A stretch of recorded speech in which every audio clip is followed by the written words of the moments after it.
Aloha, welcome back to Aina Bear Farm. This is the continuation of our series where we're doing an in-depth look at our permaculture farm zone by zone. The first two videos, the first video we looked at zone 1, the second video we looked at zone 2. You can see zone 1 here outlined in blue and then zone 2 in the red. If you haven't seen those videos, I would advise you to go check them out if you're interested in this kind of in-depth look at all the different features of our farm, zone by zone. Today we're going to take a look at zone 3, so we will add that to our aerial map here. Okay, so here you can see our zone 3 outlined in black, sort of moving further and further away from the house. Our property is a little bit constricted by the road on one side and our property line really close behind our house. So, it doesn't make sort of a perfect circle moving outward, but it clearly is moving further away from a house. And that being said, zone 3 is going to be a zone where you're doing less maintenance than 1 or 2. This is going to look more like an orchard or food forest that requires less pruning, less weeding, less mowing, less, just general maintenance like that. In our case, we've got the food forest portion that we'll talk a little bit more in depth as we take a look at it, about how we manage that differently from our zone 2. And then we've got the little bump out part of the property at the top of the screen there, which is an agroforestry system that we have designed to be in line with kind of what's appropriate in zone 3 maintenance. So let's have a closer look. Okay, so here we are at the top of the property. We're looking down onto zone 3, and you can kind of see the edge where the mowing stops there, where zone 3 kind of turns over into zones 4 and 5. And the highest priority for zone 3 was for me to plant more fruit trees. And that has created a bit of complication. And the reason being is that I wanted to get the fruit trees in, early enough that I wasn't going to have to wait years and years before starting to get fruit off of them. And they were also kind of part of my initial 3 to 5 year research and development plan of trying to see, what grows well here, what produces, what can deal with our climate, what is pretty pest resistant, just all those types of things, so that I would kind of know what I really wanted to double down on. And it's done a good job for that. Where I've run into trouble is that zone 3 really, the maintenance got beyond what I was really able to keep up with for a lot of the year, and that was largely based around watering. If you've followed the channel for a while, you've probably seen videos where we've talked indirectly or directly about how difficult it's been to keep our zone 3 watered. And we eventually installed an irrigation system out here where we've got 3/4 inch hoses running through these sections with 1/4 inch drip line, with the drip emitters in around most of the fruit trees. Meanwhile, the support trees have largely gotten big enough to take care of themselves for the most part. It's been really difficult for me to kind of decide how I wanted to continue to manage the understory, because again, if you've been following the channel for a while, you know that this is all guinea grass, which, as you can see at the edge of zone 3, is a substantial pasture grass. I mean, I've seen it get 10 feet tall and grow as thick as bamboo in some places. So it's a headache to manage, and I don't want to continue having it be the primary ground cover essentially for this zone. It's good right now in that it makes a lot of biomass. You can see we've just cut, and there's plenty of mulch to go and put around the trees. So around all my fruit trees, we've got, a fair amount of the guinea grass. It's keeping the ground covered, locking in some moisture. This is a Understory mango tree, by the way. But it's taken me a lot of thought and time and consideration to figure out, like, how do I want to convert this over? I don't really want to go with the perennial peanut ground cover like we saw in zone 2, because it's just too much work for me to go through that whole process. I mean, I'm still like only a fifth of the way done with zone 2, and even though it's speeding up now because our production of perennial peanut is speeding up, it's just a lot of work. It's very time consuming, and I don't really feel like it's practical to continue that out here. So I thought about a variety of other ground covers.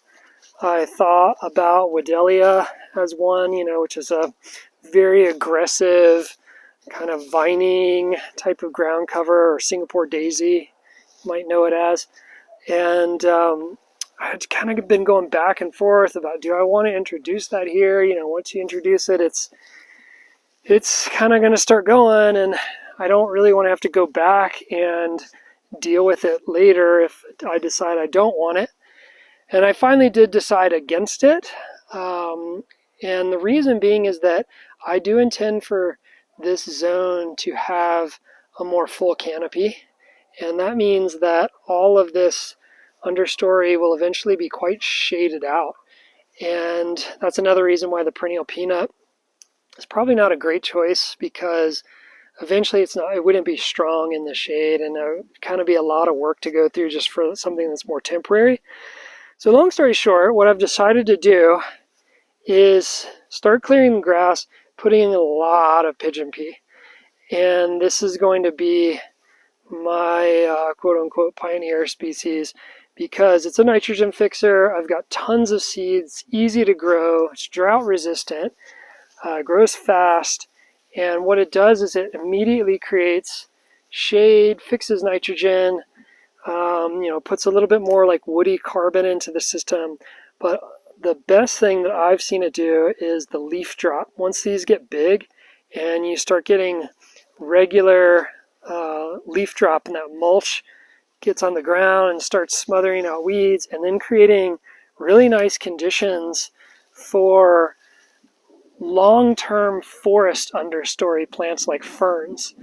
And so the overall goal for this zone in that understory is to allow the canopy to close up a little bit more, and then put in ferns and then a couple of native ground covers. One would be Iliae, which is a native plumbago.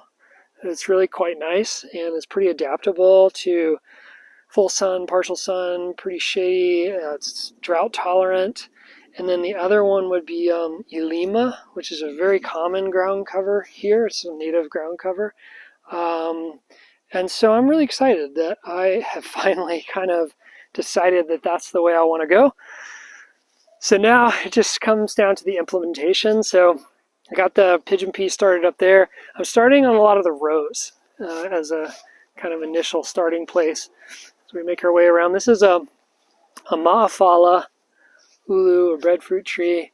This is the oldest breadfruit tree that we've planted, being probably about 4.5 years old, maybe, in the ground. It's been in the ground here 4.5 years. Pretty happy tree. We had male flowers last year, and hoping for a little bit of fruit this year, so we'll see. This is, you can see where I had just tarped right here and pulled up the tarp. So now the pigeon pea will go here along the path. One thing I've talked about in previous videos are these diagonal rows of Tithonia, and that is to give me, you can see another row back here, some additional wind block, so that when I basically go to, here's a good example. When I go to prune out the Tithonia that's a little bit too close to the fruit trees, in this case there's Rollenia right there, I won't lose the wind protection, which was the initial reasoning for putting that Tithonia there. It's just proven to be too close. And that's definitely something I've learned. You can put Tithonia right next to trees if you're going to manage it regularly, but if you're wanting it to be windbreak, give it some space, because as soon as you take it down, you lose your windbreak, and you're going to need to take it down because it will intrude in the root zone of your trees. So here's another example. This is a mange, relative of jackfruit, and this tree, when it was young, was decapitated way down here where you can see it shot out a side branch due to the wind. So I kind of panicked, threw in a Tithonia, which has done a good job of blocking the wind, but then I had to go back and dig out the roots down here. So like you can see here, like the roots had all run up underneath there. And so I dug a trench, and I've done that to all of the ones that I planted too close to the fruit trees. And then as soon as the diagonal rows fill out, I'll start managing that Tithonia as more of a biomass accumulator and just chop and dropping it constantly. This is a soursop, which took a beating from the wind, and hopefully this Tithonia will start to help with that soon. We've got, I mentioned, some really big ice cream beans. I don't really manage these much at all out here in Zone 3 because a lot of the intention behind them is nitrogen fixing, just soil conditioning, leaf drop, shade, windbreak, things that I really want big trees to do. And I've got the space, so I'm not, worried about taking up too much real estate. There's another meringue. In this case, I've got some bananas right nearby, but again, I'd like for this Tithonia row to fill in, kind of give me the leeway to take down these bananas whenever I want. I've got kukui out here. This is a canoe plant brought by native Hawaiians. It's been here on the island for quite a while. Also another kukui, really useful plant. Grows fast, so you can get some windbreak out of that. And then the nuts have a high oil content that you can actually burn. So that's why it's known as candle nut. This is a mammoth loquat. And so, this is my clearing, which I've talked about in previous videos. It's the separation between Zone 2 and then Zone 3. And we spend a lot of time, the chairs are kind of in disarray from the wind right now, but we spend a lot of time hanging out here and, throwing the ball with the dog and just really enjoying our view of the ocean. So I really wanted to keep this open, to just keep that view open, have a spot on the farm where, the trade winds really continue to move through, regardless of how much windbreak we eventually establish, and then create a continuous edge effect, because you're going to have edge on this side, you're going to have edge on this side, and I don't know, I find that that's just interesting to break it up.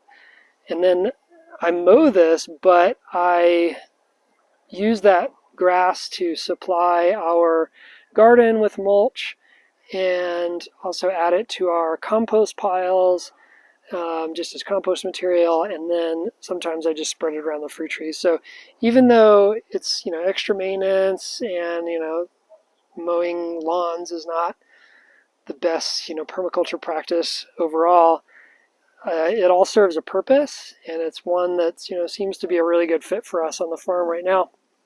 So anyways, as I was mentioning, this is an edge, and we're always going to get strong wind right here. And so I kind of had a choice of do I want to put a solid line of windbreak all the way down right here before we hit Zone 3? And I decided against that, partly for aesthetic reasons. I just don't really like looking at, these lines of, monocrop type of things. I mean, I guess you could have like done all kinds of different things as a windbreak, but I just thought, what I'd really like to do is stagger windbreak in here, but put some fruit trees along that edge that actually seem to deal with the wind pretty well. And so I had watched on the property like which trees were doing pretty good in the wind, and loquat was one that I've noticed. It's also naturalized in this area, so you see it everywhere, and it really never looks any worse for the wear when you're talking about high winds. So same thing with the ulu breadfruit. It does get a little bit moved around by the wind, but overall does a pretty good job. I mean, just definitely keeps storming back if it ever gets a little bit defoliated. We got a little soursop down here. That's another one I've noticed does really well in the wind. I've got a Tahitian lime here. Again, I've noticed that pretty much all of our citrus seem to do pretty well in the windier spots. And then a mac nut, and this is the 500 variety. I can't remember the exact number, but it's a little bit different from the others that we have, which are the 344. I just wanted to try this out. I think this is the mid-elevation variety. It's kind of known for growing well in between like 1,500 and 2,500 feet maybe. You can see some of the ice cream beans just really have gotten tortured out here, and really most of it is from beetles just eating the leaves, and then they're not strong and get kind of blown around by the wind. This is a little bit of a specimen tree out here. It is an ulu, but it's an ulu maoli, meaning that it's the kind of original ulu or breadfruit tree that the Hawaiians brought. And it's becoming a little bit more common now that people are kind of getting an interest, or you're seeing more interest in native plants and canoe plants. And it's just got such a beautiful leaf shape to it, a little bit kind of thinner lobed leaves. So I'm pretty excited about that one. Then we've got the sunburst jackfruit that we just took the top off of. It was just growing like super vertical, so it looks terrible right now.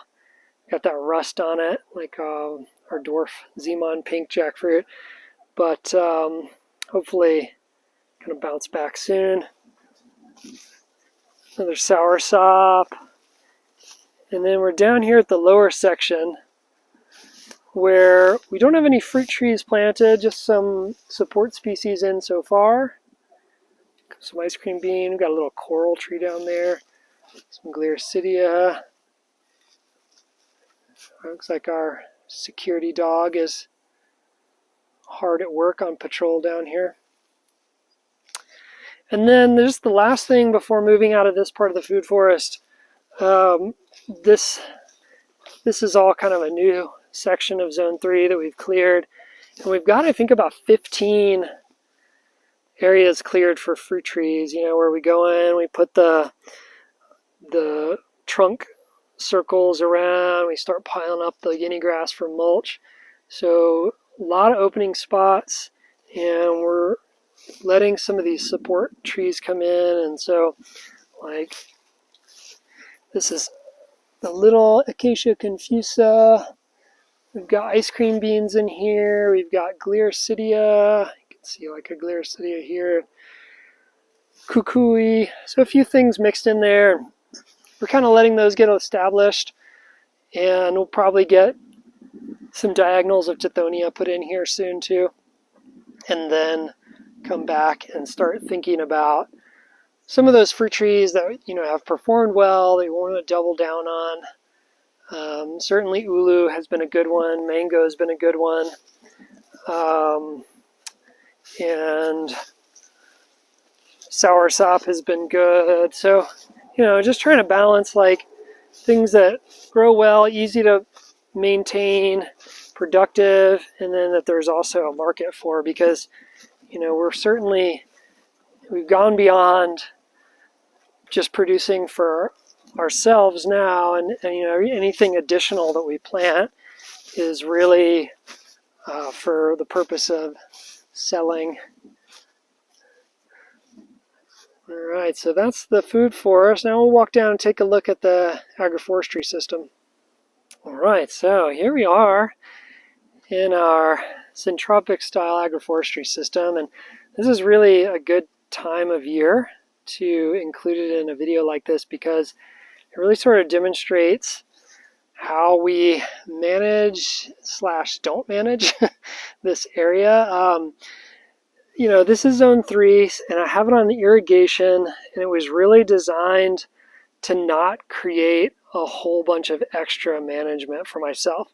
It is based on the syntropic agroforestry principles of like bioaccumulation, where we have all of these support species that are literally just grown to create biomass, which you then chop down and feed to your strategic, production trees that are going to be there long term. And so I've made a lot of videos just about this system, starting from the very initial phase of designing it out on a whiteboard and all the implementation phases. So, go back and check those out if you are, more interested and you haven't seen those. Kind of cool to see this go from, that very early stage to this. This has been in the ground for a little over a year. And so, these huge banana trees, all this tithonia, these ice cream beans here, it's pretty cool to see, where you can get in a year without any fertilizer. There's no manure, there's no wood chips. Nothing was brought into this system except for, like the plants, bringing the keiki or the banana pups here, the tithonia stems, sticking them in the ground, the seeds from the pigeon pea here, and so you can see like hidden in all this pigeon pea is ulu, breadfruit. So again, talked about doubling down on those. There's a lot of ulu in this system. I think there's about 10 ulu trees just out here. It's getting pretty close to the point where we're going to come in and take down the tithonia, and then we cut the grass, and then we pile the grass on top of the tithonia. The banana is just here for chop and drop. We've got some other things like Gliricidia in here that made it. We initially had jack bean, so there's a little bit of that coming back from seed. We threw in some papaya here, so it's just starting to come up. We're just trying to kind of maximize what we can get out of this in the interim. There's soursop hidden way down in the shade of all this lovely pigeon pea. And so, as the summer gets on and the sun starts to, weaken its strength a little bit, we'll come back and manage this pigeon pea. We'll let more light into our focal plants like this ulu, and the pigeon pea gets fed down at the soil layer, which, this is all just from what we've already been able to grow right here. Just tons, inches and inches of really good moisture retaining mulch there. And so, you could come out here and manage this quite a bit, but again, the goal was to create something that didn't need us to manage it all that much. Some more Gliricidia. You have to, essentially you have to make sure that your focal trees are getting what they need. And as long as you can do that, You don't really have to worry about much else. And so, you know, come and take a look at them. Soursop, looking nice and healthy. Down here is where we just took down huge banana. Like I mentioned, they're here for mulch. So we slice them in half, pile them onto the soil, cover all that back up. So I mean, there's just deep, look at the size of that trunk. Mulch material down here. There's a little moringa. A little tiny ulu in there.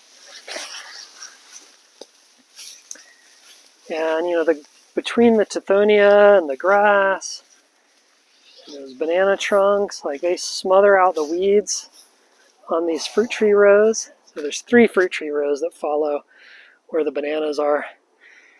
So you don't really have to worry about much weeding at all at this phase. The grass we come through and we just cut that with the BCS mower. Yeah, pretty low maintenance, easy to take care of. You know, like I said, you could be producing a lot more. You could really be filling in these spaces with more production things. You know, a bunch more papaya. You could be doing vegetables, annuals, herbs, you know, all kinds of stuff. But this was designed as a system that kind of takes care of itself. Very little inputs. And so far, so good. I've been really, really happy with the way things are going out here. So we're going to stop the video there. Hopefully that's been an interesting and enjoyable in-depth look at how we manage Zone 3 and what our current plans are, future plans. We've got one more video in this series where we're going to look at Zones 4 and 5 together, partly because I don't have much going on in Zone 4 and 5, so it'll be probably a shorter video too. But until then, we appreciate you watching at Ina Bear Farm. Aloha.